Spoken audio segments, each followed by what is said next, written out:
শুক্রবারের সকাল যেন এক স্বপ্নের মতো। আকাশে হালকা মেঘের ছায়া, আবার কখনো রোদ উঠছে। বাড়ির প্রতিটি কোণা সাজানো এখনো রঙিন ঝালর ফুলের মালায়।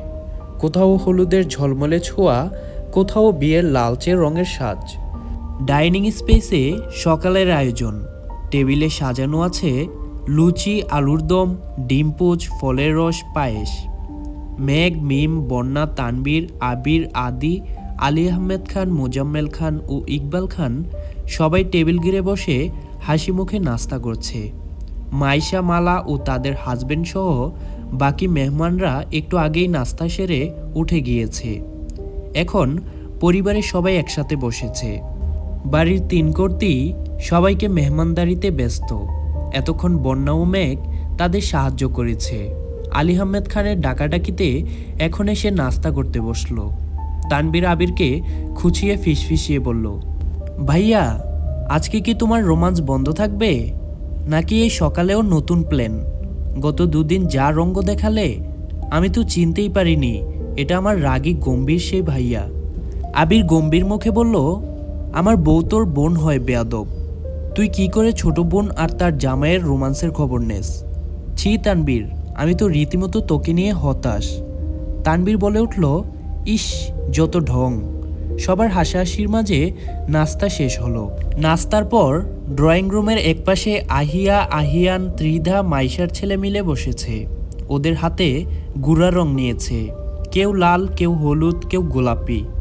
ওরা নাকি টিভিতে দেখেছে বিয়ের দিন সকালে আবির খেলা হয়।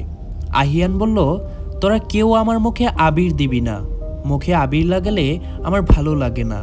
ঠিক তখনই এক মুঠো লাল রঙে রাঙা আবির হাতে নিয়ে ত্রিধা আহিয়ানের দুগালে মেখে দিল।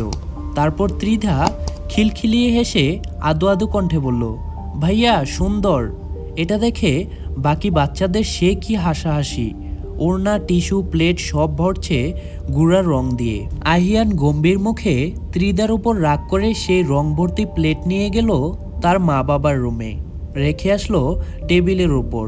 সে ভাবল এই রং দিয়ে পরে মজা করব। কিছুক্ষণ পর মেঘ গেল নিজের রুমে, দেখে টেবিলের উপর এই রং ভর্তি প্লেট।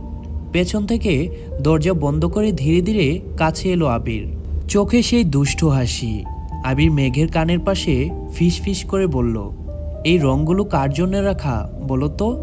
মেঘ হেসে বলল, ওরা খেলছিল, হয়তো ভুল করে রেখে গেছে। আবির ধীরে ধীরে গুড়ার রং তুলল আঙ্গুলে, একটু পিঙ্ক, একটু হলুদ। মেঘের গালের দুপাশে স্পর্শ করে বলল, এই লালটা তোমার লজ্জার চিহ্ন, এই হলুদটা তোমার ভালোবাসার চিহ্ন। মেঘ অবাক হয়ে আবিরের দিকে তাকালো। আবির এবার ধীরে ধীরে পিঠের উপর ছুঁয়ে দিল সেই নরম গুঁড়ো রং। তারপর আবির বলল, মেঘ, তুমি কি শুনতে পাচ্ছ এই বুকের দুঃখ পোকানি? মেঘ নিঃশ্বাস টেনে বলল, এভাবে কেউ রং মাখায়? আবির হেসে বলল, ভালোবাসা আর খেলায় কোনো নিয়ম নেই, তুমি জানো না? গোলাপি গুঁড়ো রং এবার মেঘের পেটে ছুঁয়ে দিল আবির। একটু শিরশিরে অনুভূতি। মেঘ থমকে গেল। আবির মৃদু সুরে বলল, এটা আমার, শুধু আমার চিহ্ন। মেঘের মুখে হালকা হাসি, চোখে ভালোবাসার দীপ্তি। আবির মেঘকে কোলে তুলে নিল ধীরে। চল, আজকের সকালটা তোর রঙে রঙিন করে তুলি। মেঘ হেসে ফেলে বলল, পাগল। আবির জবাবে ফিসফিস করল, তোর জন্য পাগল, আমির তু। সকাল শেষে বিয়ে বাড়িতে পড়েছে দারুণ ব্যস্ততা। আজকের অনুষ্ঠান স্পেরু ড্রিম হাউসের রুফটপেই হবে। দুপুর হতে না হতেই বাড়িতে পড়েছে অতিথির দল। একে একে এসে হাজির হচ্ছে সকল অতিথিরা। তাদের আপ্যায়নে ব্যস্ত ক্যাটারিংয়ের লোকসহ খানবাড়ির সকল সদস্য। বরযাত্রীর গাড়ি এসে থামল স্পেরু ড্রিম হাউসের বিশাল ফটকে।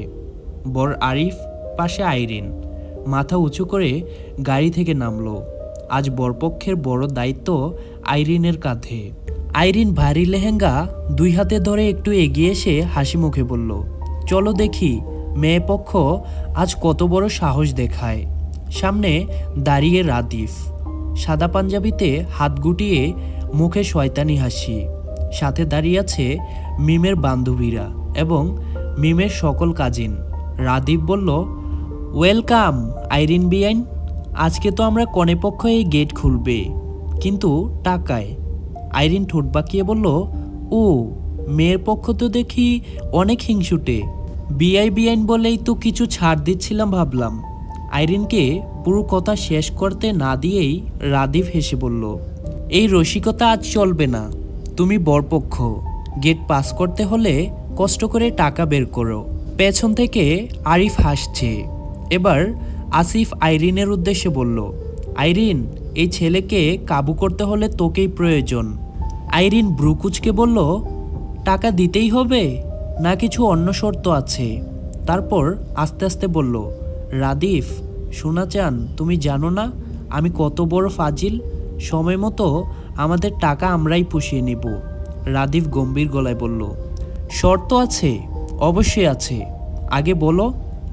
রাদীপ জান, তুমি এই গেটের হিরো। তুমি না চাইলে বর ঢুকবে না, এই লাইন বলো, তাহলেই ফ্রি। আইরিন অবাক। রাদীপ শয়তানি হাসল, বিআইন না হলে টাকা। পেছনে তানবীর আবির হেসে ফেলে বলল, আইরিন মেনে যা, টাকা দে, আর এবার আরিফ বেচারার বিয়েটা হতে দে। আইরিন দাঁতে দাঁত চেপে রাদীপের উদ্দেশ্যে বলল, আচ্ছা ঠিক আছে, টাকা দেব, কিন্তু একটা কথা মনে রাখেন, আপনি তো আমাদের বিয়ে হয়ে যাবেন সামনে, তখন সব সুদে আসলে ফেরত নিয়ে নেব। রাদীপ ডেব করে তাকিয়ে বলল, তুমি যদি আমাকে একবার রাদীপ জান ডাকো, আমি আজ এই গেট ফ্রি করে দেব। আইরিন রাগে দাঁত চেপে বলল, টাকা নিন, চুপচাপ রাস্তা ছাড়েন। আইরিন গুনে গুনে 50,000 টাকা দিল। রাদীপ নোট হাতে নিয়ে বলল, এই নিলাম, তবে মনে রেখো, আজ শুধু গেট ছাড়লাম, কাল রাস্তা, পরশু বউ, সবই ধরব।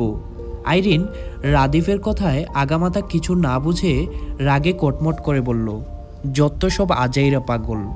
রাদীপ হেসে বলল, এই পাগল এখন থেকে সারা জীবন তোমার নামে পাগলামি করবে, মনে রেখো। সবাই হু হু করে হাসতে লাগলো।